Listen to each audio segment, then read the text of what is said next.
أعوذ بالله من الشيطان اللعين الرجيم بسم الله الرحمن الرحيم والحمد لله رب العالمين وصلى الله على محمد وآل محمد الأئمة والمهديين وسلم تسليما. السلام عليكم ورحمة الله وبركاته. Bu gecə mənə qoşulduğunuz üçün təşəkkür edirəm.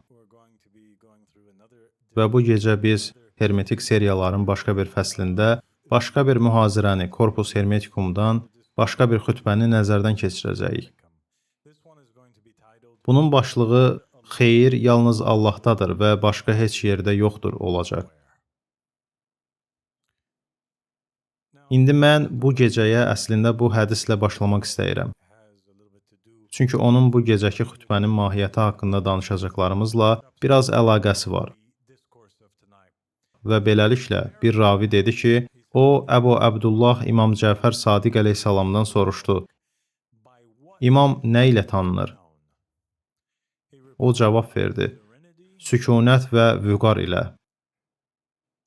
Mən dedim, bəs başqa nə ilə? O buyurdu: sən onu halal və haram bilməsi ilə, insanların ona möhtac olması, lakin onun heç kimə möhtac olmaması ilə və Allah Rəsulunun silahına sahib olması ilə tanıyacaqsan.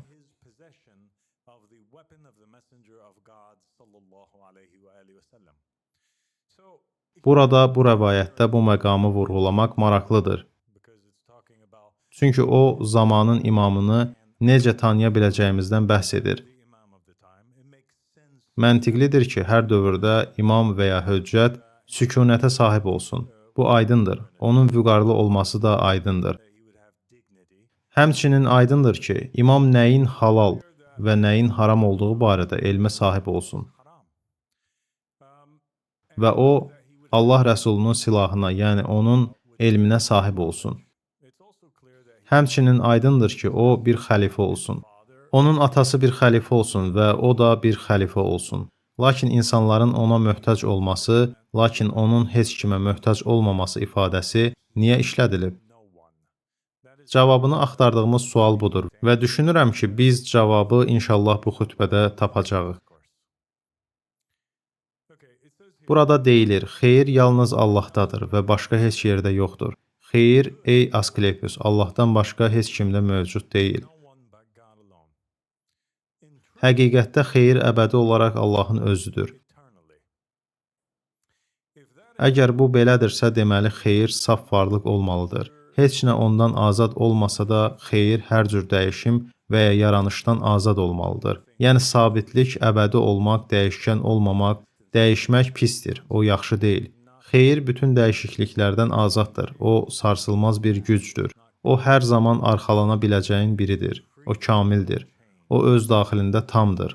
Xeyir heç vaxt əksik deyil, o heç vaxt həddindən artıq deyil. O hər zaman dolu və daşıb töküləndir. Vahid olsa da o hər şeyin mənbəyidir. Çünki hər şeyə öz varlığını bəxş edən xeyirdir və o hər şeyə sonsuz şəkildə bəxş etdiyinə görə o hər zaman yaxşıdır. Bu yalnız Allaha məxsusdur, çünki onun heç nəyə ehtiyacı yoxdur və heç nəyə ehtiyacı olmadığı üçün o şər ola bilməz.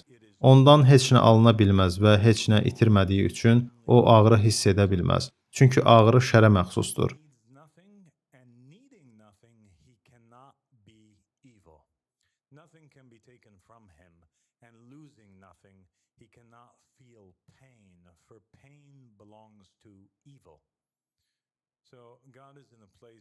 Beləliklə Allah Subhanahu və Taala əzabdan üstün olan bir mərtəbədədir. Allah həsəd aparma ehtiyacından uca bir məqamdadır. Heç nə ona toxuna bilməz və hər şeydən o qədər ucadır ki, ondan yuxarıda onu məğlub edə biləcək heç nə yoxdur. Ona qarşı haqsızlıq edə biləcək heç bir tayı bərabəri yoxdur. Onun arzusunu şirnikləndirəcək ondan ötə heç nə yoxdur. Ona qəzəbini təhrik edəcək dərəcədə itaətsizlik edən heç nə yoxdur. Onda həsəd oyadacaq dərəcədə ondan daha müdrik heç nə yoxdur. Və biz bu fikri buradakı bu təsvir vasitəsilə nümayiş etdiririk. Burada yuxarıda aşıb daşan, aşağıya doğru yağış kimi tökülən və digər bütün fincanlardan yuxarıdakı olan bu qədəhi görürük. O əslində suyun və bütün digər fincanların mənbəyidir. Bütün digər fincanlar o qədəhə möhtacdır. və o qədəh olmadan bütün digər fincanlar boşdur. Qədəh isə davamlı olaraq daşıb tökülsə də heç vaxt boşalmır. İndi bu maraqlıdır, çünki burada Tövhid kitabında İmam Əhməd Əl-Həsən əleyhissalamın bizə üluhiyyət və ilahlıq barədə verdiyi bir təsvir var. Və bu Hermesin təsvir etdiyi şeylə demək olar ki, eynidir. Hermesin Qurani-Kərimdən yüzlərlə il əvvəl və Tövhid kitabından minlərlə il əvvəl təsvir etdiyi şey tamamilə uyğun gəlir. İmam Əhməd Əl-Həsən əleyhissalam buyurur ki, Allah Subhanahu və Taala üluhiyyətin və rububiyyətin onun həqiqəti və künhü olmasından çox-çox böyük və çox-çox ucadır. Əksinə bunlar onun vəsifləri, onun sifətləridir. Çünki o, öz məxluqatını tamamlaması üçün və onların da öz varlıq səhifələrindən əksiklikləri və qüsurları uzaqlaşdıra bilmələri üçün məxluqatın axtardığı və yönəldiyi Allahdır. Və o, kamilliyin öz yaratdıqları üzərinə axdığı Rəbdir və onların qüsurlarını aradan qaldırandır. Lakin bu heç vaxt bitmir və bu maraqlıdır. Çünki bu sizə elə oradaca göstərir ki, yaradılış daim qüsur halındadır. Bu bizim əbədi dövrəmizdir.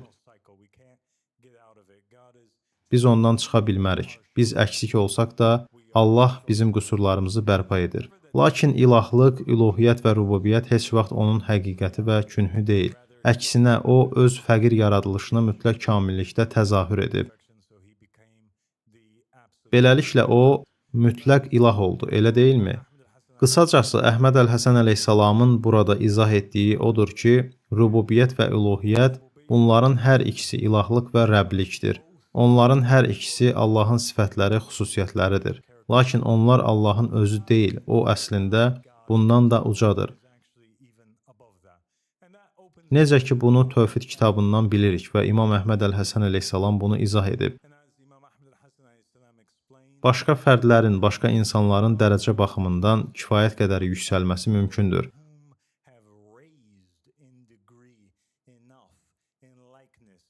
Onlar tək həqiqi Allaha bənzərlikdə, onu təqlid etməkdə elə bir səviyyəyə çatırlar ki, onlara Rəbb və ya ilah titulu verilməyə layiq olurlar.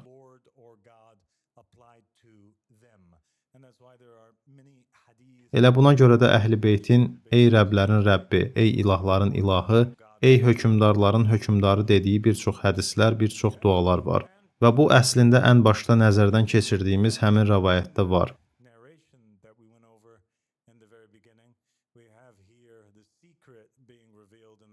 Burada bizə açılan bir sir var və bu odur ki, İmam əslində elə bir kamillik nöqtəsinə çatır ki, o, Allaha kifayət qədər bənzəyərək Allah kimi olur. O, insanlar üçün dolub daşan bir qədəhə çevrilir. İnsanlar ona möhtac olur, o isə başqa heç kimə möhtac olmur. Lap yaxşı və o, əslində sadəcə bir ilah deyil. Vahid olanın təzahürü olur. Onun kimi heç kim yoxdur. Bu şeylərin heç biri onun varlığında mövcud olmadığına görə xeyirdən başqa nə qalır? Onda şərrə dair heç bir iz tapılmadığı kimi, başqa heç nədə xalis xeyrə dair heç bir iz tapıla bilməz. Çünki bütün digər şeylər az və ya çox dərəcədə, hər bir şey ayrılıqda və ən böyük canlı varlıq olan kosmosun özü də həmçinin xeyir olmayan keyfiyyətləri özündə ehtiva edir. Çünki doğulan hər şey ehtiraslara məruz qalır və doğulmağın özü bir növ əzabdır. Beləliklə, kiminsə sadəcə doğulması faktı narahat edici bir prosesdir. Böyümə prosesi narahat edici bir prosesdir. Bu, ağrılı bir prosesdir. Doğulan hər hansı bir şeyin sadəcə doğulmuş olduğu üçün mütləq Allahın özü olması qeyri-mümkündür. Başa düşürsünüz? Məntiqlidirmi? Hə, beləliklə istər İsa əleyhissalam kimi beşiyində ağlayan bir körpə olsun, İstərsə də rəvayətə və hətta Quran hekayəsinə görə beşiyində danışan biri olsun. O yenə də sadəcə doğulmuş olduğu faktına görə mütləq Allah olmağa layiq olmazdı. Əzabın olduğu yerdə xeyir ola bilməz. Və buna görə də İsa dedi, niyə mənə yaxşı deyirsiniz, Allahdan başqa heç kim yaxşı deyil və harada ki xeyir var, orada heç bir əzab mövcud ola bilməz. Beləliklə onlar əslində eyni məkanı, zamanı və məkanı paylaşa bilməzlər. Xeyir əzabın olduğu yerdə ola bilməz. Əzab da xeyrin olduğu yerdə ola bilməz. Gündüz olan yerdə gecə yoxdur. Gecə olan yerdə isə gündüz yoxdur. Buna görə də xeyir heç vaxt yaranış aləmində mövcud ola bilməz. Yalnız heç vaxt dəyişməyən bir şeydə mövcud ola bilər. Bununla belə maddə hər şeydə pay sahibi olduğu üçün müəyyən dərəcədə xeyirdə də pay sahibidir. Beləliklə kosmos hər şeyi yaradıb yaşatmasına görə yaxşıdır. Lakin yalnız bu yaratma əməlinə görə. Digər bütün hallarda o xeyir deyil. Çünki o əzab çəkir. Hərəkət edir və əzab çəkə biləcək şeyləri doğurur. Yəni bir növ o burada bəyan edir ki, xeyir əzab ilə eyni məkanda mövcud ola bilməz. Lakin biz bilirik ki, kosmosda əzab mövcuddur və o əvvəllər bunun mümkün olmadığını desə də, yenə də deyir ki, əslində kosmosda mövcud olan müəyyən qədər xeyir var. Bəs o həm var olub, həm də necə yox ola bilər? O deyir ki, bu yalnız onun bütün şeyləri yaratması və ruziləndirməsi faktında mövcuddur. Kosmos haqqında yeganə yaxşı şey budur. Lakin reallıqda siz buna heç xeyir də deyə bilməzsiniz. O deyir ki, insanlarda xeyir şər dərəcəsinin azlığı ilə ölçülür. Çox pis olmayan şeyə biz yaxşı deyirik. Və burada aşağıda yaxşı adlandırdığımız şey şərrin yalnız ən kiçik hissəsidir. Buna görə də yer üzündəki xeyir heç vaxt tamamilə şərdən azad ola bilməz. Burada xeyir şər ilə qarışıb, elə deyilmi? Beləliklə kosmosdakı xeyir əziyyət ilə qarışıb. Əziyyət şərdir. Burada xeyir şər ilə qarışıb və bir dəfə qarışdıqdan sonra o xeyir olmağı dayandırır və özü şərrə çevrilir. Bu məntiqlidirmi? Bəli, oldu. Və mən bunu nümayiş etdirmək üçün bu şəkli bura qoydum. Əgər sizin bir stəkan saf suyunuz varsa, bu yaxşıdır. Və onun içinə bir dəfə nəsə qatsanız, hətta sadəcə bir damcı mürəkkəb və ya yağ töksəniz belə, o içilməz hala gəlir. Artıq pis olur. O daha yaxşı, duru, təmiz, saf bir stəkan su olmur. Siz ona yalnız natəmiz bir stəkan su deyə bilərsiniz. Beləliklə yalnız Allahda xeyir vardır. Daha doğrusu xeyir Allahın özüdür. Beləliklə Asklepios insanlar arasında xeyrin reallığı deyil, yalnız adı mövcuddur. Və burada Hermes tərəfindən fərqləndirilən fərqi görürük. Necə ki, Əhməd Əl-Həsən əleyhissalam dediyi kimi, o faktda ki, o reallıq var və bu adlar var. Beləliklə burada mövcud olan yalnız xeyrin adıdır. Lakin əslində insanlar arasında mövcud olan həqiqi xeyir yoxdur. O bizdə həqiqətən tapıla bilməz. Heç bir maddi bədən saf yaxşılığı ehtiva edə bilməz. Çünki bədən hər tərəfdən şər ilə əhatə olunub. Əziyyət şərdir, çünki o ağrılıdır. Ağrı şərdir, çünki o adamı incidir. Arzu şərdir, çünki sonda o həmişə əziyyətə aparır. Ehtiras şərdir, eyni səbəbdən xəta və axmaq düşüncə. Bunların hamısı şərdir və ən böyük şər, gəlin görək o nədir? Asklepios, bu odur ki, insanlar elə bu şeylərin ən böyük xeyirlər olduğunu düşünürlər. Daha böyük bir şər isə şəhvətdir. Beləliklə, şəhvət əslində bütün şər əməllərin ən pisidir. Qarın aclığı bütün şər əməllərin başıdır ki, bizi aşağıya salır, xeyirdən uzaq salır. İndi bu çox əhəmiyyətlidir. Bu bizim konkret bir şər haqqında ilk dəfə bəsirət əldə etməyimizdir. Və o, bunu bir nömrəli şər, bütün şər əməllərin ən pisi adlandırır. Və bu, yemək yemə arzusu, yeməyə qarşı şəhvət duymaqdır. Və mən öz tərəfimdən Allaha şükür edirəm ki, o mənə bu həqiqətin elmini bəxş edib ki, xeyir bu dünyada heç vaxt mövcud ola bilməz. Çünki dünya şər ilə doludur, lakin Allah xeyir ilə doludur. Və xeyir Allah ilə doludur. Gözəllik keyfiyyətləri xeyrin əsl mahiyyətini əhatə edir. Onlar o qədər saf, o qədər qüsursuz görünürlər ki, bəlkə də onlar elə onun əsl mahiyyətidir. İnsan hətta cürət edib deyə bilər. Asklepios, əgər Allahın həqiqətən bir mahiyyəti varsa, onun mahiyyəti gözəldir və gözəl həm də xeyirdir. Dünyəvi şeylərdən heç bir həqiqi xeyir gələ bilməz. Çünki gözlə görülən hər şey sadəcə bir surət, bir yansımadır. Həqiqətən real olan, xüsusilə də gözəlin və xeyrin mahiyyəti görünməyəndir. Və burada mən sadəcə üzə çıxarmaq və qeyd etmək istəyirəm ki, bu Sokratın daha sonra öz yazılarında inkişaf etdirdiyi şeyin eynisidir. Bu dünya var, bu reallıq dünyası, bu həqiqət dünyası var. O bunu formalar dünyası adlandırırdı. Hansı ki, yuxarıda Allahın ilahi ağlında mənşə mövcuddur. Həqiqi obyektlər, bu ətli qanlı, gilli surətlər, sənin və mənim mövcud olduğumuz bu dünyada inşa edilmiş heykəllərə ilham verən həqiqi obyektlər mövcuddur. Göz Allahı görə bilmədiyi kimi, o gözəli və ya xeyri də görə bilməz. Çünki onlar Allahın özünün bir parçasıdır, ayrılmazdır. İlahi olanın sevimli yoldaşlarıdır. Onunla mükəmməl bir vəhdətdə birləşiblər. Əgər sən Allahı başa düşürsənsə, o zaman gözəli və xeyri başa düşə bilərsən. Hər ikisi nurdan o tərəfdədir. Allah vasitəsilə nurun özündən daha parlaqdır. O gözəllik müqayisə edilə bilməz, o xeyir təqlid edilə bilməz. Necə ki, Allahın özü təqlid edilə bilməz. Buna görə də Allah haqqında düşünərkən, gözəl və xeyir haqqında düşün. Çünki o, yaşayan başqa heç nəyə birləşdirilə bilməz. Nə də Allahdan ayrıla bilməz. Əgər sən Allahı axtarırsansa, sən gözəli axtarırsan. Beləliklə, Allahdan başqa heç bir gözəl şey yoxdur. Allahdan başqa heç bir gözəllik yoxdur. Ona aparan yalnız bir yol var.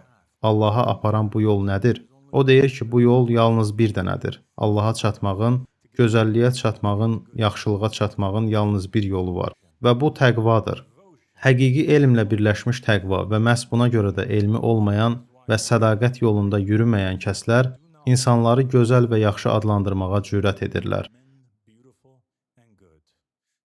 Beləliklə, yalnız cahil, yalnız məlumatsız olanlar, yalnız o fərdlər ki, kişilərə, qadınlara və dünyəvi şeylərə baxırlar. Pula baxırlar, evlərə baxırlar, gözəl parklara baxırlar və deyirlər, bu gözəldir və bu yaxşıdır. Halbuki onlar xeyrin, yaxşının həqiqətən nə olduğuna dair heç bir parıltı belə görməyiblər. Onlar hər növ şər ilə əhatə olunublar, lakin onlar o şərrin yaxşı olduğuna inanırlar və onlar onu daim istifadə edirlər. Hətta onu itirməkdən qorxurlar, onu qorunmaq və artırmaq üçün həmişə səy göstərirlər. Və təbii ki, bu bizə Muhammed və Ali Muhammedin, nəbilərin və elçilərin bütün rəvayətlərini xatırladır. Hansı ki, dünyanı sevməyin necə bir pis şey olduğu haqqında danışırdılar. Dünyanı sevənlər axirəti sevə bilməzlər. Asklepios, insanların yaxşı və gözəl adlandırdığı şeylər belədir. Bizim qaça bilməyəcəyimiz və ya xor baxa bilməyəcəyimiz şeylər. Çünki ən çətin həqiqət budur ki, yaşamaq üçün bizim onlara ehtiyacımız var və biz onlarsız yaşaya bilmərik. Beləliklə, bu xütbənin sonudur. Qalan sual budur ki, biz necə Allaha bənzər ola bilərik? Biz orada gördük ki, Allah bir çox şeydir. O gözəldir, o xeyirdir. Siz onu həqiqətən təqlid edə bilməzsiniz. Lakin müəyyən dərəcəyə qədər xeyrin hissələrini təcəssüm etdirə bilərsiniz. Baxmayaraq ki, xeyir sizdə ola bilər və ya gözəlliyin hissləri sizdə ola bilər və ya digər bu xüsusiyyətlərin hissləri sizdə ola bilər. Günün sonunda siz yenə də qüsurlusunuz. Siz hələ də bir günahsınız. Uca Allaha nisbətdə hələ də şərsiniz. Orada mövcud olan yalnız bir xeyir var. Lakin biz yenə də bu xüsusiyyətləri təcəssüm etdirməyə çağırılırıq. Və bu bizdən tələb olunur ki, əgər biz Allah ilə birlikdə olacaqsa, daha çox Allaha bənzər olaq. Praktiki addımlar nələrdir? Beləliklə, Muhammed Peyğəmbər sallallahu aleyhi və aleyh bir rəvayətdə buyurur, heç bir insan qarnından daha pis bir qab doldurmamışdır. İnsana belini dik tutması üçün bir neçə tikə yemək kifayətdir. Lakin əgər o mütləq daha çox yeməlidirsə, o zaman qoy 1/3 yeməyi üçün, 1/3 içkisi üçün, 1/3 nəfəsi üçün ayırsın. Beləliklə, indi biz görürük ki, Muhammed Peyğəmbər bir rəvayətdə Hermesin dediyi ilə tamamilə eyni şeyi deyir. Bir nömrəli şər qarın şəhvətidir. Bu niyə belədir? Və indi biz praktiki bir addım bilirik. Çünki əgər biz Allaha yaxınlaşacaqsa və konkret bir problemi həll etmək istəyiriksə, o zaman yəqin ki, bir nömrəli şərri həll etməliyik. Elə deyilmi? Beləliklə tam dolu bir qarın olmaq əvəzinə etməli olduğumuz budur. Biz 1/3 yeməliyik. Çünki qarın üçün suyun 1/3, yeməyin 1/3 və havanın 1/3 nəzərdə tutulub. Bəs Məhəmməd Peyğəmbər sallallahu aleyhi və alih mədə, yemək və yeməyə qarşı şəhvət duymaq haqqında bundan başqa nə deyib? O buyurub, kim az yeyərsə, onun haqq hesabı daha asan olar. Yəni, əgər çox yesəniz, çox mühakimə olunacaqsınız. Və biz bilirik ki, xristianlıqda 7 ölümcül günahdan biri əslində qarınqululuqdur, yəni çox yeməkdir. Muhammed Peyğəmbər buyurur, kimin yeməyi az olarsa mədəsi sağlam və qəlbi saf olar. Beləliklə, indi az yemək təkcə bədənin fiziki sağlamlığına deyil, həm də mənəvi sağlamlığa bağlanır. Lakin kimin yeməyi çox olarsa, mədəsi xəstə və qəlbi bərkimiş olar. Və biz bilirik ki, Firon, lənətullahi əleyh, bərkimiş bir qəlbə sahib biri kimi təsvir edilmişdir. Bibliya deyir ki, Allah onun qəlbini sərtləşdirdi və qarnını istədiyi hər şeylə doldururdu. Məhəmməd Peyğəmbər buyurdu, geyinin, yeyin və için. Hər kəs bu şeyləri etməlidir, eyni zamanda mədələrini yarı dolu saxlamalıdırlar. Çünki bu nübüvvətin bir hissəsidir. Beləliklə, həqiqətən də nəbi olmaq istəyənlər, bu yolda yeriməyə cəhd etmək istəyənlər budur. Bizim nə etməli olduğumuza dair çox praktiki, addım-addım bələdçi. Kim ki Allahı tez-tez təsbih və həmd edər, yeməyi, içməyi və yuxusu az olarsa, mələklər onun yoldaşlığını arzulayar. Beləliklə, əgər siz yaxşı ruhlarla ünsiyyət qurmaq istəyən və mələklərin sizinlə təmasa keçməsini arzulayan insanlardansınızsa, o əlaqənin olmasını istəyirsinizsə, əgər siz bu ruhları çağırmaq istəyirsinizsə, gərək az yeyəsiniz. Nə qədər çox yesəniz, əlaqə bir o qədər zəif olar. Peyğəmbər buyurub, qəlblərinizi çox yemək və içmək ilə öldürməyin. Çünki əkinlər həddindən artıq sulandıqda öldüyü kimi, qəlb də elə ölür. Beləliklə, əslində siz qəlbinizi tamamilə öldürə bilərsiniz. İnkar edə bilərsiniz. Əgər çox yesəniz, inanmağı dayandıra bilərsiniz. O həmçinin buyurur ki, mədə boş olanda qəlb hikməti qəbul edir. Lakin mədə dolu olanda qəlb hikməti rədd edir. İmam Əli əleyhissalam nə buyurub?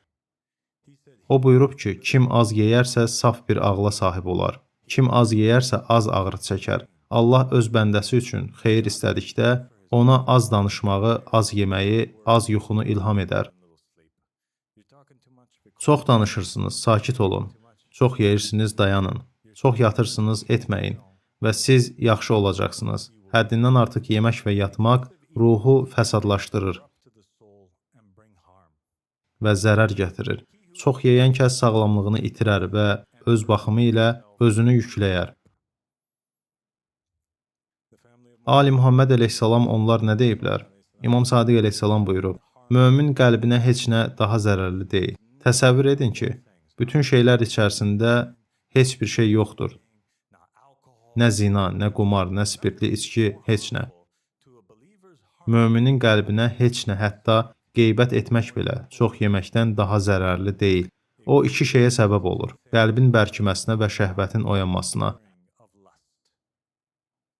Hə, bu təhlükəlidir, elə deyilmi? İmam Baqir əleyhissalam buyurub, İnsanlar arasında Allahdan ən uzaq olan kəs, qarnı dolu olan kəsdir. Əuzubillahimineşşeytanirracim. İmam Kazım əleyhissalam buyurub, əgər insanlar yeməkdə mötədil olsaydılar, onların bədənləri tarazlıqda olardı. Və biz həmçinin bilirik ki, İsa ruhla dolduqda baş verən ilk şey, Bibliyada deyilir ki, müqəddəs ruh onu çölə apardı və o 40 gün, 40 gecə oruç tutdu. O, oruç tutdu. Və bu o yerdir ki, Allah onu imtahan etdi və bu o yerdir ki, onun Allah ilə həmçinin iblis kimi digər mənəvi varlıqlarla əlaqəsi zirvədə idi. Və bir hədis var ki, orada Allah Subhanahu və Taala İsa'ya öz qövmünə belə deməyi ilham edir. Ey İsrail oğulları, həddindən artıq yeməyin. Çünki çox yeyən çox yatar, çox yatan az ibadət edər və az ibadət edən qafillər sırasına yazılar. Bəs vəftizçi Yahya? Yaxşı, bizdə bir rəvayət var. Bir dəfə lənətlənmiş şeytan İblis lənətullahi əleyh özünü Yəhya peyğəmbərə, Zəkəriyanın oğluna zahir etdi. Onun çoxsaylı kəndirlərə sahib olduğunu görən Yəhya soruşdu: "Ey İblis, əlində tutduğun bu kəndirlər nədir?" Şeytan cavab verdi: "Bu kəndirlər Adəm övladlarında tapdığım müxtəlif bağlılıqlar, meyllər və şəhvətlərdir." Vəftizçi Yəhya soruşdu: "Mənim üçün də bir kəndir varmı?" Şeytan dedi: "Bəli, sən özünü yeməklə doyuranda ağırlıq hiss edirsən və elə bu səbəbdən namazlarına, zikrinə və dualarına qarşı istəksiz olursan." Bunu eşidən Yəhya əleyhissalam and içdi: "Allaha and olsun, bir daha heç vaxt doyunca yeməyəcəm." Və İblis söz verərək cavab verdi: "Allaha and olsun, mən də bir daha heç vaxt heç kimə nəsihət verməyəcəm."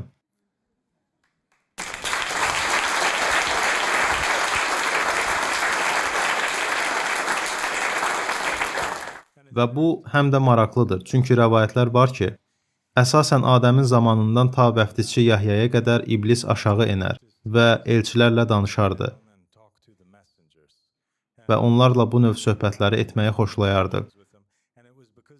Məhz buna görə o gəlməyi dayandırdı və beləliklə o heç vaxt gəlmədi və İsa ilə yaxud Muhammedlə ya İsa'dan sonraki elçilərlə yoldaşlıq etmədi.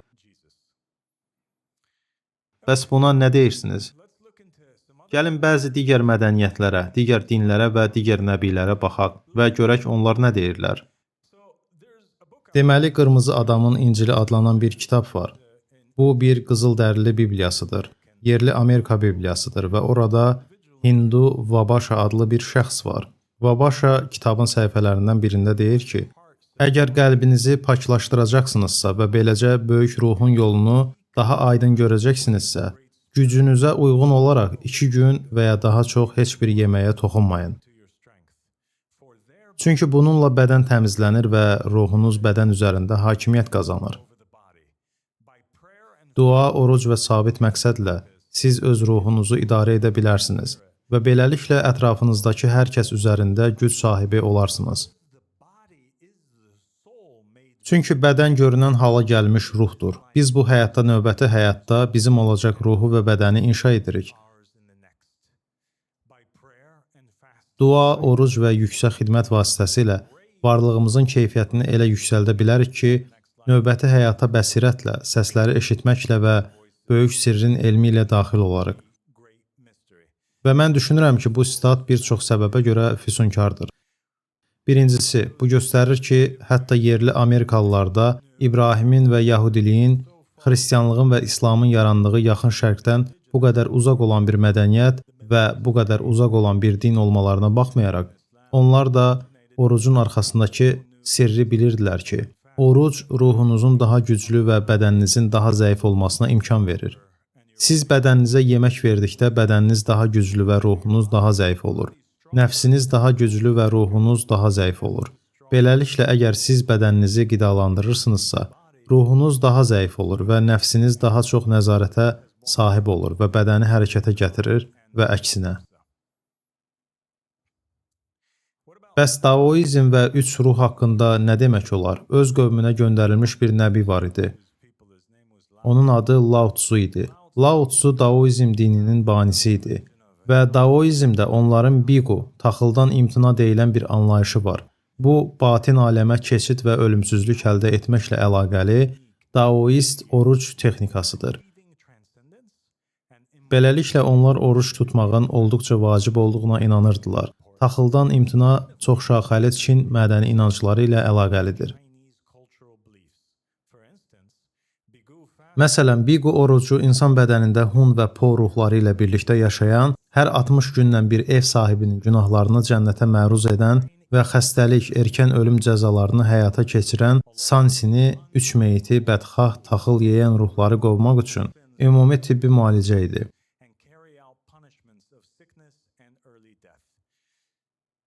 Bu nə deməkdir? Bu o deməkdir ki, Çinlilər inanırdılar ki, insanın daxilində kilidlənmiş 3 şər ruh var idi. Onlar insan bədənində tələyə düşmüşdülər və bu 3 ruhun missiyası çölə çıxmaq idi. Onlar içəridə olmağı sevmirdilər, çölə çıxmaq istəyirdilər. Buna görə də etdikləri şey daim sizi xəbərləmək idi. Etdiyiniz hər pis şeyi gedib məruzə edirdilər və əslində hər gün sizi öldürmək üçün işləyirdilər. Onlar bədəni öldürmək istəyirdilər ki, insan ölsün və onlar qaçıb getsinlər. Və bu maraqlıdır, çünki bu bizim əvvəllər danışdıqlarımızla uyğun gəlir. Təkcə işin oruc tərəfi deyil, həm də hər bir insanın daxilində bizə qarşı işləyən şər ruhların olması anlayışı. İndi bu Hun və Po nədir? Bu, Çin fəlsəfəsində və ənənəvi dinində ruh növləridir. Bu, qədim ruh dualizmi ənənəsində hər bir canlı insanın həm ölümündən sonra bədəni tərk edən Hun, mənəvi efir Yang ruhu, həm də mərhumun cəsədi ilə qalan Po, cismani maddi Yin ruhu var. Bəs bu sizə nəyi xatırladır? Ka və Banı tamamilə doğrudur. Eyni şey qədim Çində də var. Burada ruhun iki hissəyə ayrıldığına dair inanc var. Ölümündən sonra insan bədəni ilə qalan, qəbirdə olan bir hissə və uzaqlara səyahət edən ruhun başqa bir hissəsi var. Bu eyni anlayışdır, bu tamamilə füsunkardır.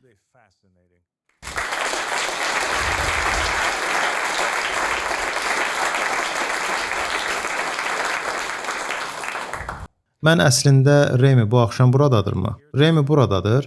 Remi, bir dəqiqəlik bura gəl, olarmı?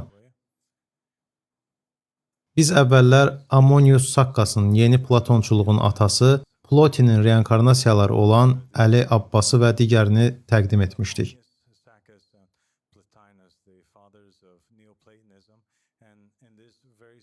Və dünya üçün bu çox xüsusi məqamda biz böyük, yeganə və tək Lao Tzu'nun reinkarnasiyasını təqdim edəcəyik.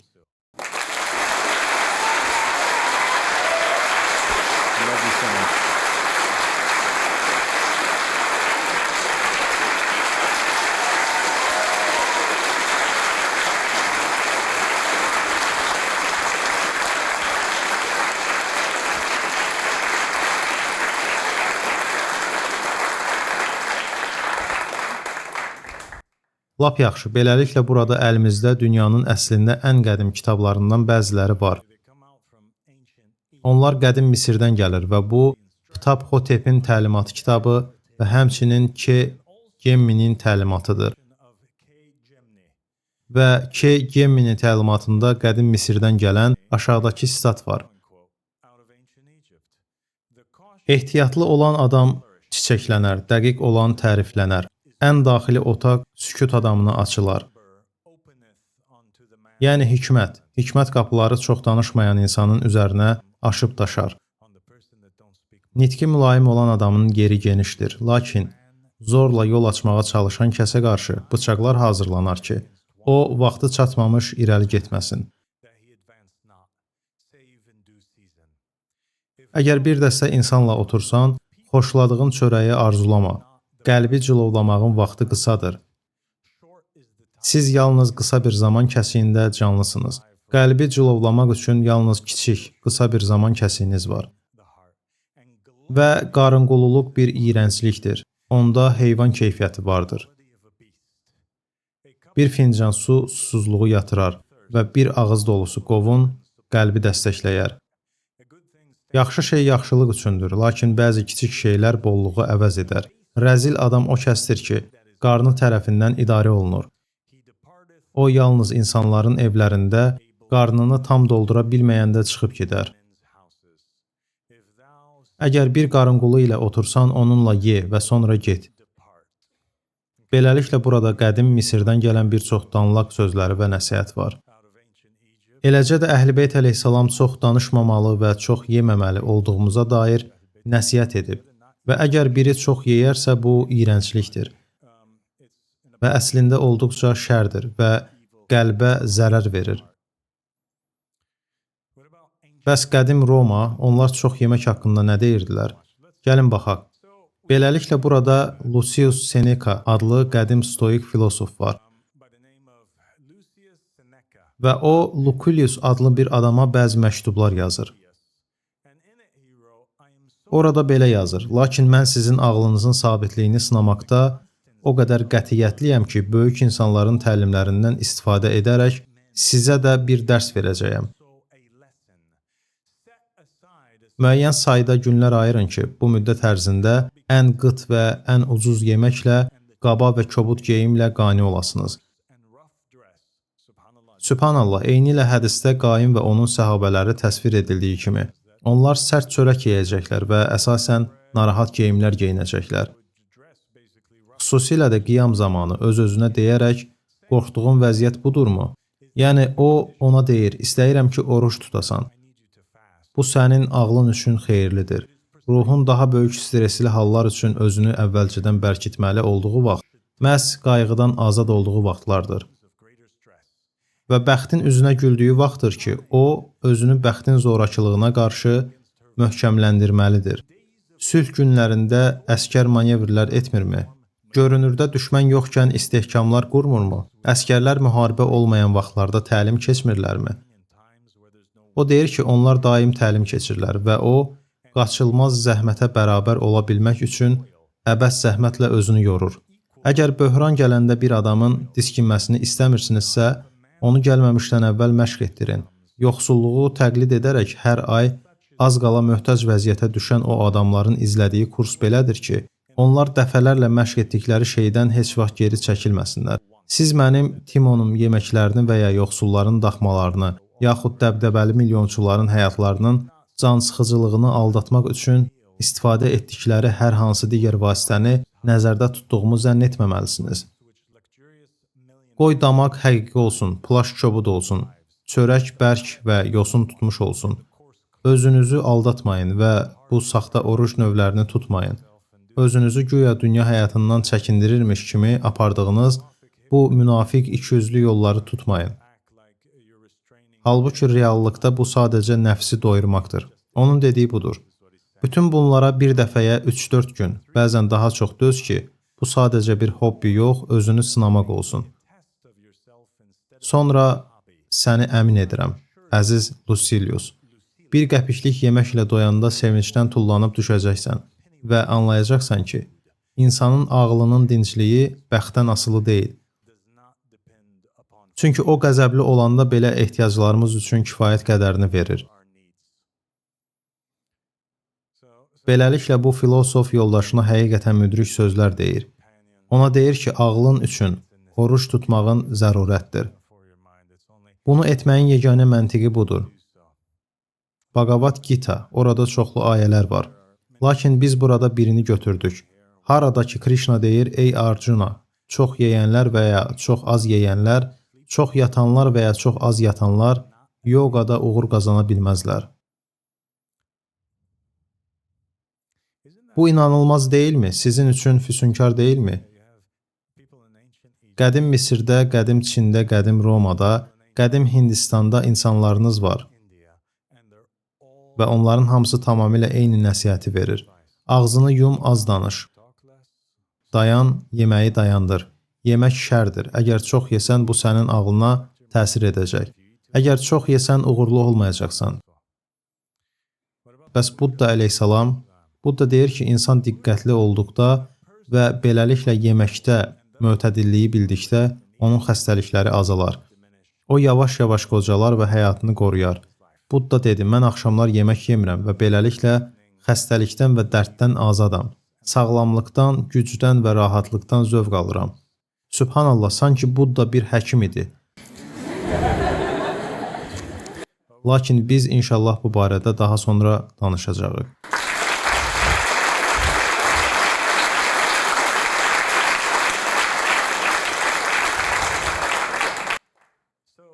Beləliklə, Platonun Timey kitabında deyilir və digər tərəfdən böyük və hökmlü bir bədən, kiçik və zəif bir ağılla birləşdikdə, madam ki, insanlar arasında təbii olaraq iki arzu mövcuddur, bədən xatirinə yemək arzusu və sahib olduğumuz ən ilahi hissə xatirinə hikmət arzusu.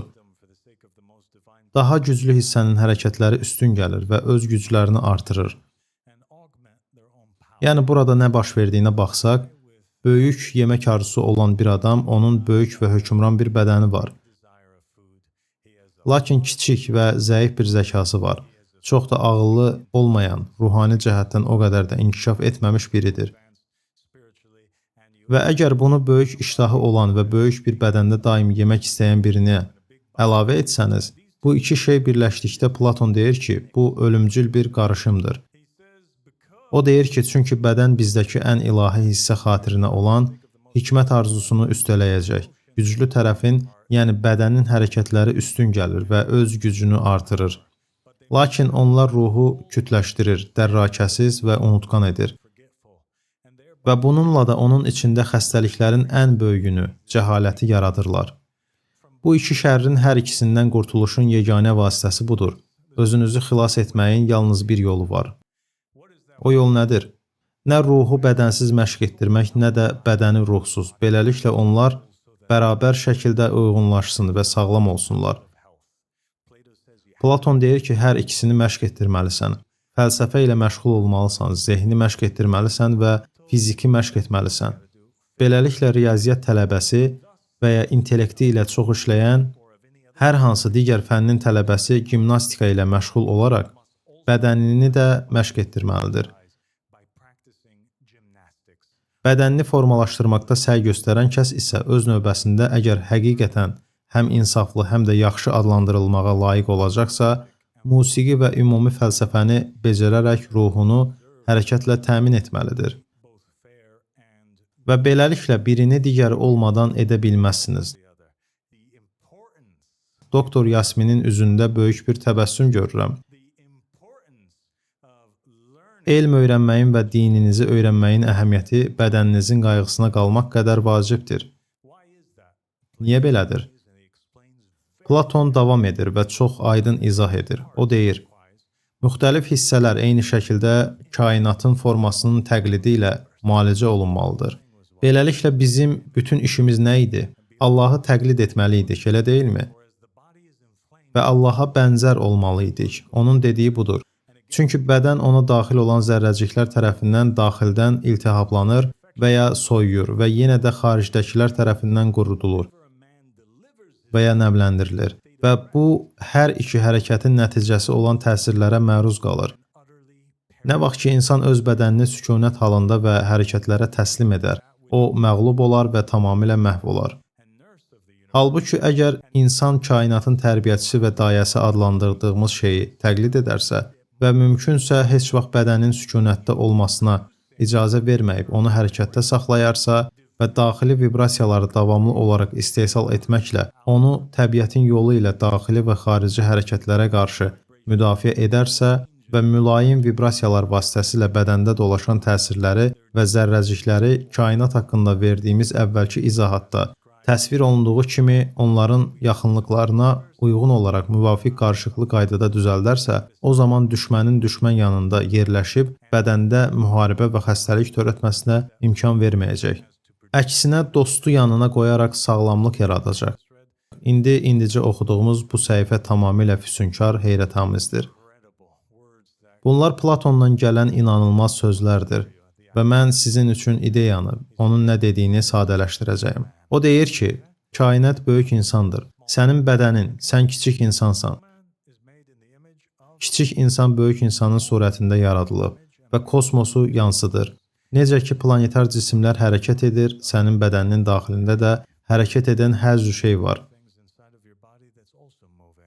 Və bu səbəbdən sənin bədəninin də bir bütöv olaraq hərəkət etməsinə ehtiyac var. Əslində, onun o qədər hərəkət etməsinə ehtiyac var ki, ideal olaraq yatdığı vaxtdan başqa heç vaxt dayanmaması, hər zaman müəyyən növ fiziki fəaliyyətin baş verməsi ən yaxşısıdır. Çünki hərəkət etməsəniz və sükunətdə hərəkətsiz qalmağa təslim olsanız, bu, planetin fırlanmağı və ya günəş ətrafında dönməyi dayandırması ilə eyni olardı. Qəfil bütün sular yer səthindən uçub gedərdi və hər şey çökər və məhv olardı. Beləliklə, Allahı təqlid etməyimizin bir hissəsi bədənimizi sağlam saxlamaqda, hərəkət etdirməkdə və gimnastika etməkdə kainatı təqlid etməyimizdir. və biz eyni zamanda ağlın gimnastikasını da etməliyik. Və o deyir ki, ağlın gimnastikası musiqidir. Hansı ki, biz bunun haqqında bütöv bir epizod edəcəyik. Musiqinin müqəddəs elmləri və musiqinin nəbilər və elçilər üçün əslində necə vacib olduğu haqqında. Bugünkü o nasibi əməlsiz alimlərin dediklərinin əksinə olaraq, lakin biz buna daha sonra başqa bir epizodda toxunacağıq. Həmçinin fəlsəfə və dini öyrənməkdə ağlın gimnastikasıdır. Allah Platona rəhmət etsin.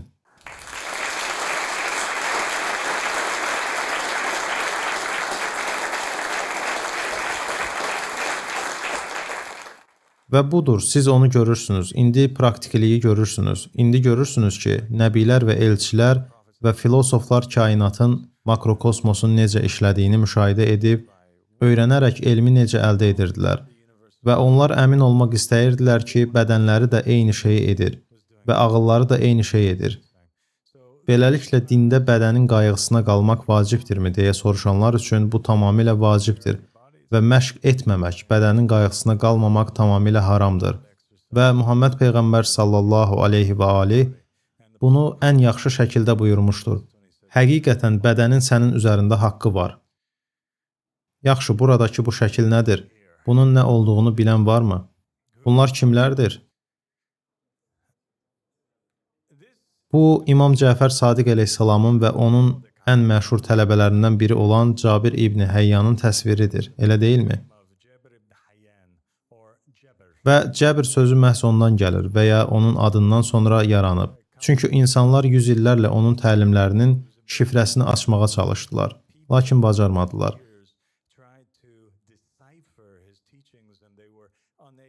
Və beləliklə bu bir sözə çevrildi. Onlar deyirdilər, bu nədir? Deyirdilər, bilmirəm bu nədir, bu sadəcə Cabircədir. Yəni, Cabirin yazılarıdır. Biz bunu başa düşmürük. Beləliklə, Cabir məşhur riyaziyyatçı, kimyagər, əl-kimyaçı və alim idi. O, bütün elmini birbaşa Ali Muhammədin 6-cı imamı olan İmam Cəfər Sadiq əleyhissalamdan öyrənmişdi. Cabir İbn Həyyan inanırdı ki, laboratoriya kosmosun bir mikrokosmosudur. Beləliklə, o burada öz elmi ilə məşğuldur. İmam Cəfər Sadiq ona öyrətmişdi ki, elmini necə həyata keçirməlisən. Sən geri dönüb kosmosa baxmalısan və sənin laboratoriyan kosmosun bir surətidir. O inanırdı ki, üzərində işlədiyi metal insandır. Beləliklə, o, məsələn, bir gümüş külçəsi götürürdü.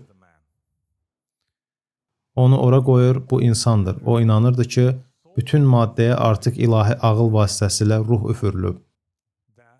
Bu, Cabirin təlimlərinin bir hissəsidir və bu səbəbə görə biz bu yoldan keçməli olduq. Sizi hermetik təlimlərdən keçirdik ki, bu ruh üfürülməsi anlayışını başa düşəsiniz. O inanırdı ki, mövcud olan bütün maddələr, bitkilər, heyvanlar, insanlar, cansız obyektlər, daşlar hamısı öz daxilində ağlı ehtiva edir və o ağıl, o ilahi intellekt, məsələn, cansız obyektlərin və ya metalların daxilində yuxuda idi. Və o, kimyəvi reaksiya ilə oyadılmalı idi. O inanırdı ki, siz bunu 4 elementi manipulyasiya edərək edə bilərsiniz. Növbəti slayda keçməzdən əvvəl bu hər kəsə aydındırmı? Bunlar elementlərdir: hava, torpaq, su, od. Beləliklə, Cabir İbni Həyyan inanırdı ki, qızıl kamil metaldır. Qızıl oyanmış ağlın simvolu idi. Beləliklə, yuxarıda necədirsə, aşağı da belədir. Beləliklə, qızıl oyanmış insandır. Şiyələr arasından qızıl kimdir? O kəsdir ki, kamil şiyədir. İnsanlar arasında qızıl oyanmış kamil şiyədir.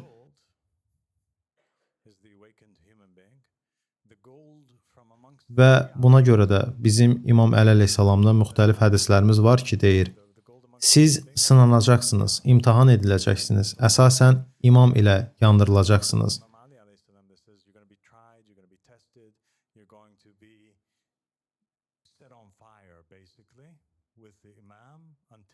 Ta ki, saflaşana qədər. Necə ki, qızıl saflaşdırılır, çünki qızıl oyanmış ağlın simvoludur. bütün metallar qızıla çevrilə bilərdi. Necə ki, bütün insanlar kamilləşdirilə bilərdi. Başa düşürsünüz? Proses böyük elm və səbr tələb edirdi. Bəs bu nə deməkdir? Bu o deməkdir ki, əsasən o deyir ki, hər şey qızıla çevrilə bilər. Bu qızıla çevrilə bilər, gümüş qızıla çevrilə bilər. Taxta qızıla çevrilə bilər, mərmər qızıla çevrilə bilər. Lakin ilk etməli olduğunuz şey onu laboratoriyaya qoymaq və ona baxmaqdır.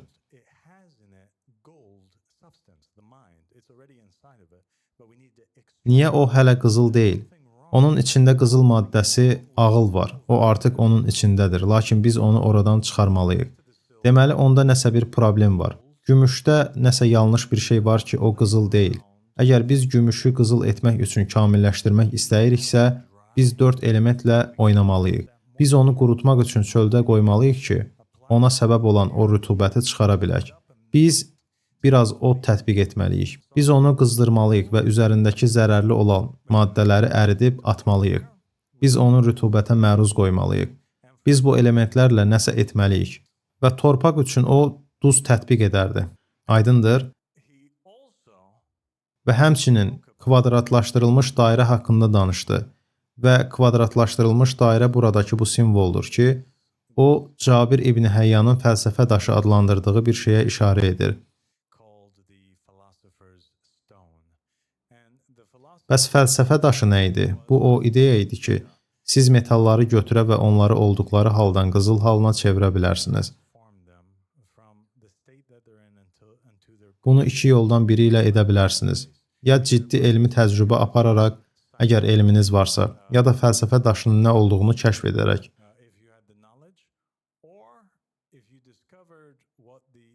Əgər sizdə fəlsəfə daşı adlanan bu maddə olsa və siz sadəcə onu metala toxundursanız, o avtomatik olaraq metalı gümüşdən qızıla çevirər. Və 100 illərdir, əslində 1000 illərdir ki, insanlar bu fəlsəfə daşını axtarırlar. Və buna görə də ədəbiyyatda və əlkimyada bu barədə çox şey yazılıb. Mən düşünürəm ki, biz burada dayanacağıq. İnşallah bu axşam sizin üçün faydalı oldu, dostlarım. Assalamu alaikum.